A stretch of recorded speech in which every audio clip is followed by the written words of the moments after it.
Evangelho de Jesus Cristo, segundo Marcos, parte 3, capítulo 10.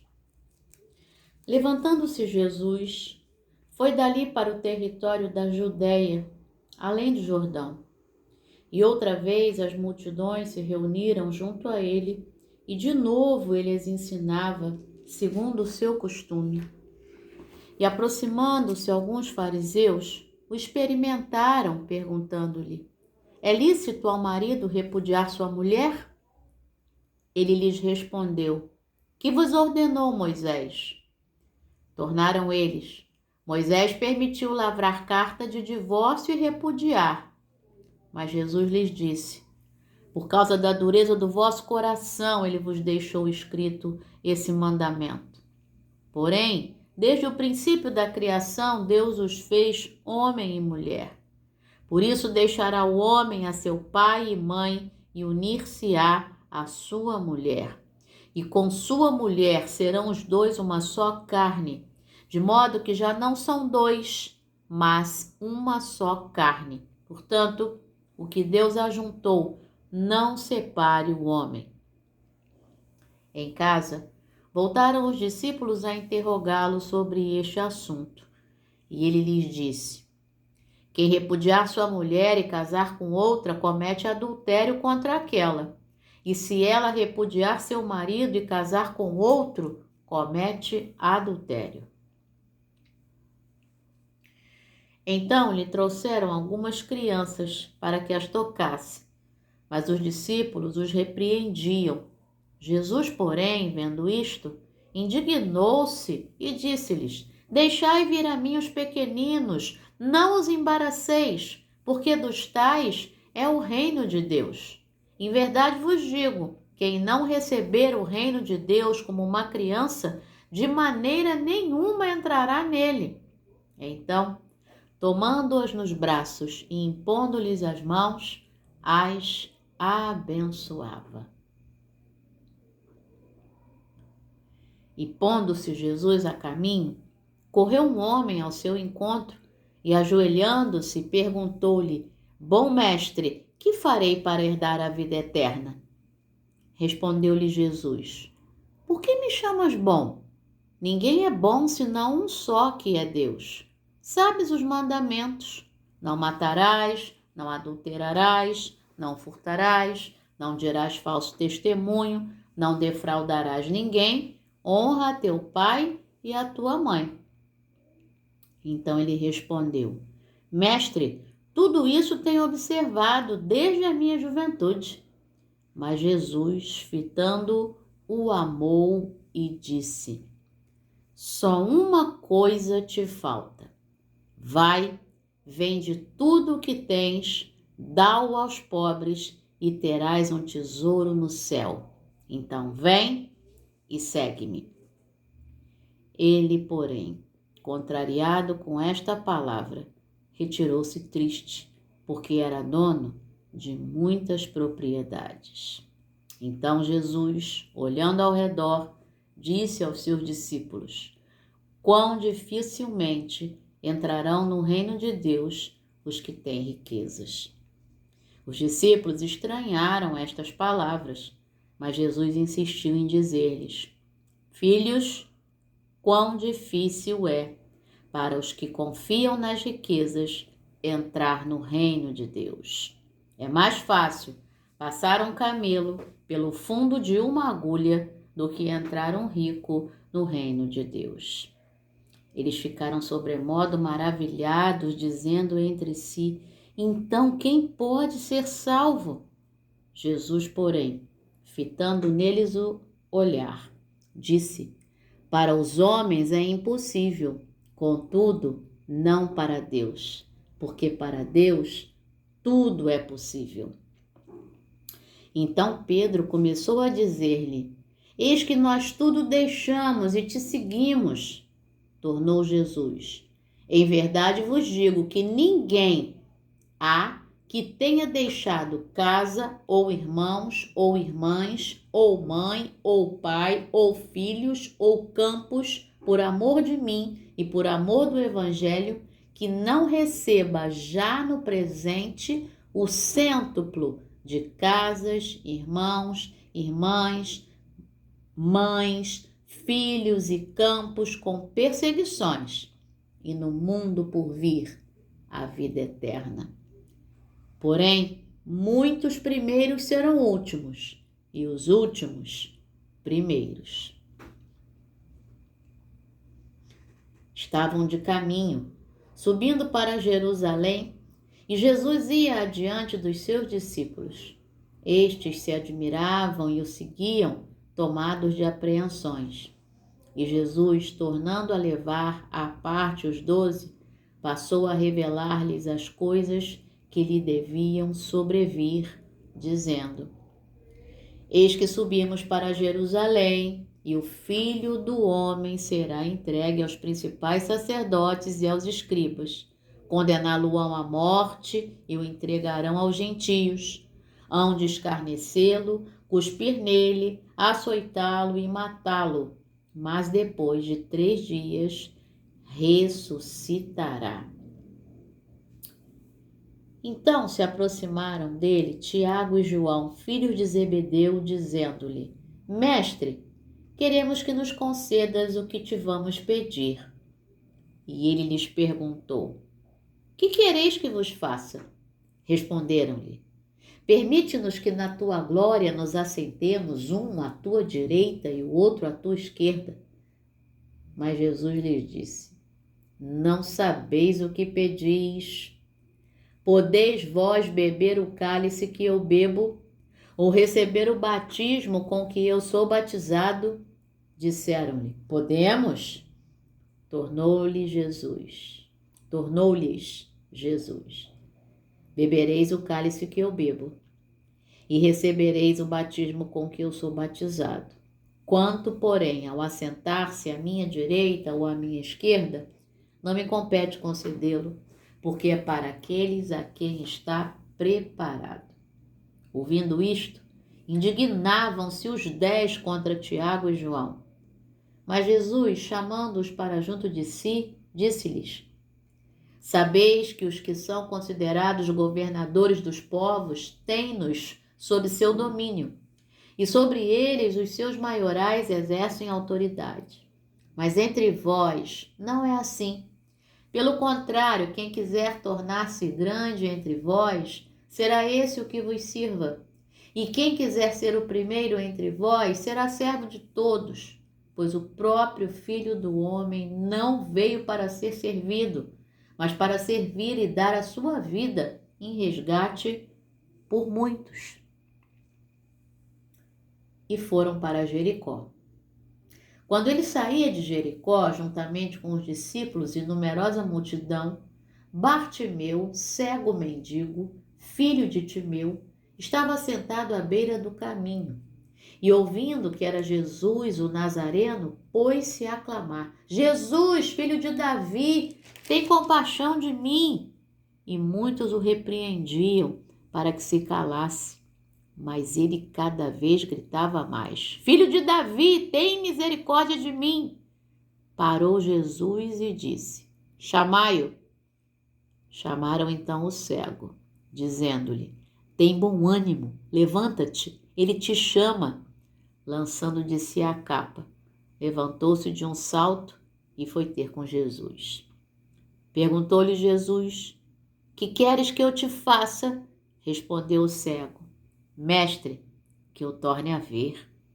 Então Jesus lhe disse: Vai, a tua fé te salvou. E imediatamente tornou a ver e seguia a Jesus estrada afora. Capítulo 11. Quando se aproximavam de Jerusalém, de Betfagé e Betânia, junto ao Monte das Oliveiras, enviou Jesus 2 dos seus discípulos e disse-lhes: Ide à aldeia que aí está diante de vós, e logo ao entrar achareis preso um jumentinho, no qual ainda ninguém montou. Desprendei-o e trazei-o.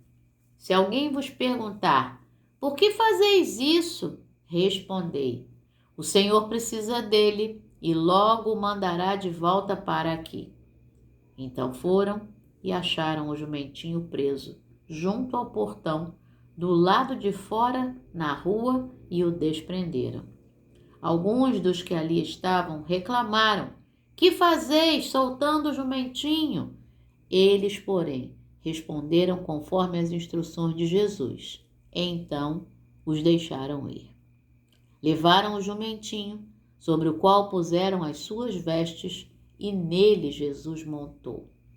E muitos estendiam as suas vestes no caminho, e outros ramos que haviam cortado dos campos. Tanto os que iam adiante dele, como os que vinham depois, clamavam: Hosana! Bendito o que vem em nome do Senhor! Bendito o reino que vem, o reino de nosso pai Davi! Hosana nas maiores alturas! E quando entrou em Jerusalém, no templo, tendo observado tudo, como fosse já tarde, saiu para Betânia com os 12. No dia seguinte, quando saíram de Betânia, teve fome. E vendo de longe uma figueira com folhas, foi ver se nela, porventura, acharia alguma coisa. Aproximando-se dela, nada achou senão folhas, porque não era tempo de figos. Então lhe disse Jesus: nunca jamais coma alguém fruto de ti. E seus discípulos ouviram isto e foram para Jerusalém. Entrando ele no templo, passou a expulsar os que ali vendiam e compravam. Derrubou as mesas dos cambistas e as cadeiras dos que vendiam pombas. Não permitia que alguém conduzisse qualquer utensílio pelo templo. Também os ensinava e dizia: não está escrito: a minha casa será chamada casa de oração para todas as nações? Vós, porém, a tendes transformado em covil de salteadores. E os principais sacerdotes e escribas ouviam estas coisas e procuravam um modo de lhe tirar a vida, pois o temiam, porque toda a multidão se maravilhava de sua doutrina. Em vindo a tarde, saíram da cidade. E passando eles pela manhã, viram que a figueira secara desde a raiz. Então Pedro, lembrando-se, falou: Mestre, eis que a figueira que amaldiçoaste secou. Ao que Jesus lhes disse: tende fé em Deus, porque em verdade vos afirmo que se alguém disser a este monte: ergue-te, lança-te no mar, e não duvidar no seu coração, mas crer que se fará o que diz, assim será com ele. Por isso vos digo que tudo quanto em oração pedirdes, crede que recebestes, e será assim convosco. E quando estiverdes orando, se tendes alguma coisa contra alguém, perdoai, para que vosso Pai Celestial vos perdoe as vossas ofensas. Mas, se não perdoardes, também vosso Pai Celeste não vos perdoará as vossas ofensas. Então regressaram para Jerusalém. E andando ele pelo templo, vieram ao seu encontro os principais sacerdotes, os escribas e os anciãos. E lhe perguntaram: com que autoridade fazes estas coisas? Ou quem te deu tal autoridade para as fazeres? Jesus lhes respondeu: eu vos farei uma pergunta. Respondei-me, e eu vos direi com que autoridade faço estas coisas. O batismo de João era do céu ou dos homens? Respondei-me. E eles discorriam entre si.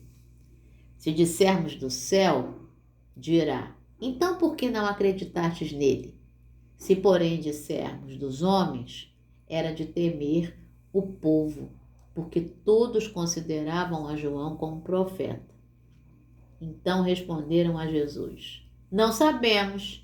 E Jesus, por sua vez, lhes disse: nem eu tampouco vos digo com que autoridade faço estas coisas. capítulo 12. Depois entrou Jesus a falar-lhes por parábola. Um homem plantou uma vinha, cercou-a com uma sebe, construiu um lagar, edificou uma torre, arrendou-a a uns lavradores e ausentou-se do país. No tempo da colheita, enviou um servo aos lavradores para que recebesse deles dos frutos da vinha. Eles, porém, o agarraram, espancaram e o despacharam vazio. De novo lhes enviou outro servo, e eles o esbordoaram na cabeça e o insultaram. Ainda outro lhes mandou, e a este mataram. Muitos outros lhes enviou, dos quais espancaram uns e mataram outros.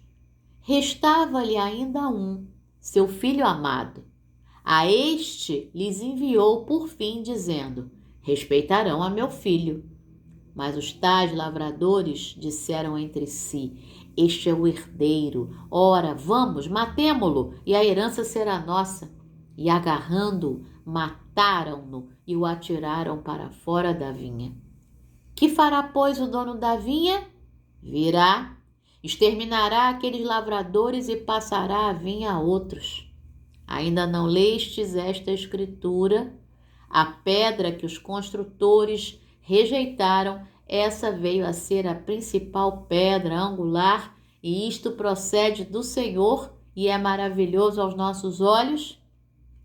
E procuravam prendê-lo, mas temiam o povo, porque compreenderam que contra eles proferira esta parábola. Então, desistindo, retiraram-se. E enviaram-lhe alguns dos fariseus e dos herodianos para que o apanhassem em alguma palavra. Chegando, disseram-lhe: Mestre, sabemos que és verdadeiro e não te importas com quem quer que seja, porque não olhas a aparência dos homens. Antes, segundo a verdade, ensinas o caminho de Deus. É lícito pagar tributo a César ou não? Devemos ou não devemos pagar? Mas Jesus, percebendo-lhes a hipocrisia, respondeu: Por que me experimentais? Trazei-me um denário para que eu o veja. E eles lhe o trouxeram. Perguntou-lhes: De quem é esta efígie e inscrição? Responderam: De César. Disse-lhes então Jesus: Dai a César o que é de César, e a Deus o que é de Deus. E muitos se admiraram dele. Então os saduceus, que dizem não haver ressurreição, aproximaram-se dele e lhe perguntaram, dizendo: Mestre, Moisés nos deixou escrito que se morrer o irmão de alguém e deixar mulher sem filhos, seu irmão a tome como esposa e suscite descendência a seu irmão. Ora, havia 7 irmãos. O primeiro casou e morreu sem deixar descendência. O segundo desposou a viúva e morreu, também sem deixar filho. E o terceiro da mesma forma. E assim os 7 não deixaram descendência. Por fim, depois de todos, morreu também a mulher. Na ressurreição, quando eles ressuscitarem, de qual deles será ela esposa? Porque os 7 a desposaram. Respondeu-lhe Jesus: Não provém o vosso erro de não conhecerdes as Escrituras nem o poder de Deus? Pois quando ressuscitarem de entre os mortos, nem casarão, nem se darão em casamento, porém são como os anjos nos céus. Quanto à ressurreição dos mortos, não tendes lido no livro de Moisés, no trecho referente à sarça, como Deus lhe falou: Eu sou o Deus de Abraão, o Deus de Isaque, o Deus de Jacó? Ora, ele não é Deus de mortos, e sim de vivos. Laborais em grande erro.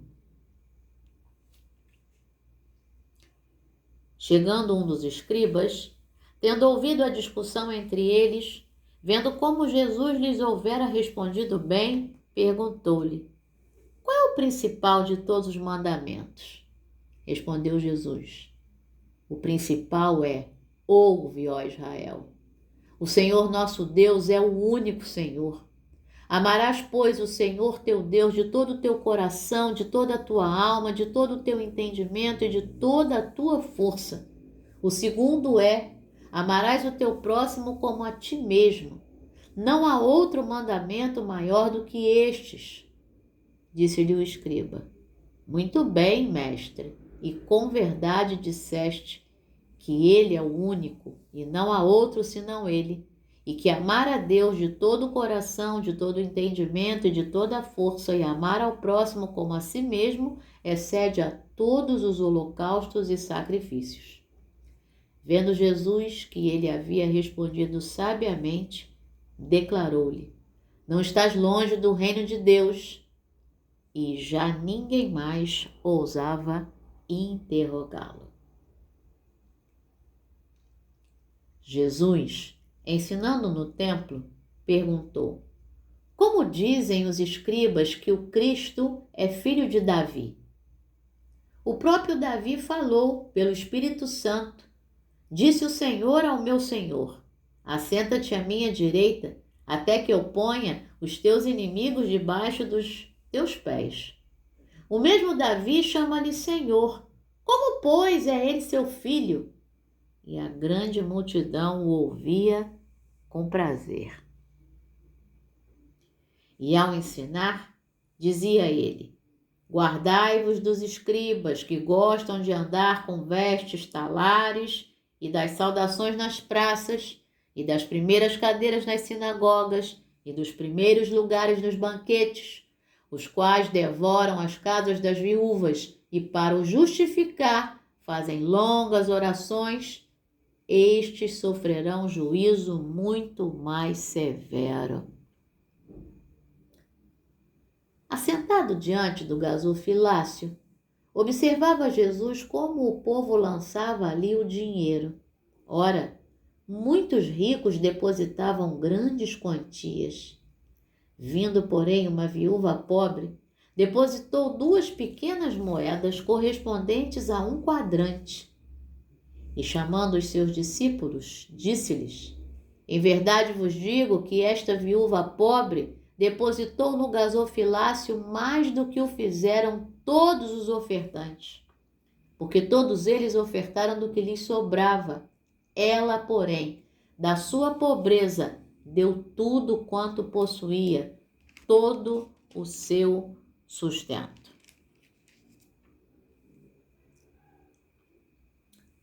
Capítulo 13. Ao sair Jesus do templo, disse-lhe um de seus discípulos: mestre, que pedras, que construções! Mas Jesus lhe disse: vês estas grandes construções? Não ficará pedra sobre pedra que não seja derrubada. No Monte das Oliveiras, defronte do templo, achava-se Jesus assentado quando Pedro, Tiago, João e André lhe perguntaram em particular: dize-nos quando sucederão estas coisas e que sinal haverá quando todas elas estiverem para cumprir-se? Então Jesus passou a dizer-lhes: vede que ninguém vos engane. Muitos virão em meu nome, dizendo: sou eu, e enganarão a muitos. Quando, porém, ouvirdes falar de guerras e rumores de guerras, não vos assusteis. É necessário assim acontecer, mas ainda não é o fim. Porque se levantará nação contra nação e reino contra reino. Haverá terremotos em vários lugares e também fomes. Estas coisas são o princípio das dores. Estai vós de sobreaviso, porque vos entregarão aos tribunais e às sinagogas. Sereis açoitados e vos farão comparecer à presença de governadores e reis, por minha causa, para lhes servir de testemunho. Mas é necessário que primeiro o evangelho seja pregado a todas as nações. Quando, pois, vos levarem e vos entregarem, não vos preocupeis com o que haveis de dizer, Mas o que vos for concedido naquela hora, isso falai, porque não sois vós os que falais, mas o Espírito Santo. Um irmão entregará à morte outro irmão, e o pai ao filho. Filhos haverá que se levantarão contra os progenitores e os matarão. Sereis odiados de todos por causa do meu nome. Aquele, porém, que perseverar até ao fim, esse será salvo. Quando, pois, virdes o abominável da desolação situado onde não deve estar, quem lê entenda, então os que estiverem na Judéia fujam para os montes. Quem estiver em cima no eirado não desça, nem entre para tirar da sua casa alguma coisa. E o que estiver no campo não volte atrás para buscar a sua capa. Ai das que estiverem grávidas e das que amamentarem naqueles dias. Orai para que isso não suceda no inverno, porque aqueles dias serão de tamanha tribulação como nunca houve desde o princípio do mundo que Deus criou, até agora e nunca jamais haverá. Não tivesse o Senhor abreviado aqueles dias e ninguém se salvaria, mas por causa dos eleitos que ele escolheu, abreviou tais dias. Então, se alguém vos disser, eis aqui o Cristo, ou ei-lo ali, não acrediteis, pois surgirão falsos cristos e falsos profetas, operando sinais e prodígios para enganar, se possível, os próprios eleitos. Estai vós de sobreaviso, tudo vos tenho predito. Mas naqueles dias, após a referida tribulação, o sol escurecerá, a lua não dará sua claridade, as estrelas cairão do firmamento e os poderes dos céus serão abalados. Então verão o Filho do Homem vir nas nuvens com grande poder e glória. E ele enviará os anjos e reunirá os seus escolhidos dos quatro ventos, da extremidade da terra até a extremidade do céu. Aprendei, pois, a parábola da figueira. Quando já os seus ramos se renovam e as folhas brotam, sabeis que está próximo o verão. Assim também vós, quando virdes acontecer estas coisas, sabei que está próximo às portas. Em verdade vos digo que não passará esta geração sem que tudo isto aconteça. Passará o céu e a terra, porém as minhas palavras não passarão. Mas a respeito daquele dia ou da hora, ninguém sabe, nem os anjos no céu, nem o Filho, senão somente o Pai. Estai de sobreaviso, vigiai e orai, porque não sabeis quando será o tempo. É como se um homem que, ausentando-se do país, deixa a sua casa, dá autoridade aos seus servos, a cada um a sua obrigação, e ao porteiro ordena que vigie. Vigiai, pois, porque não sabeis quando virá o dono da casa, se à tarde, se à meia-noite, se ao cantar do galo, se pela manhã, para que, vindo ele inesperadamente, não vos ache dormindo. O que, porém, vos digo, digo a todos: vigiai.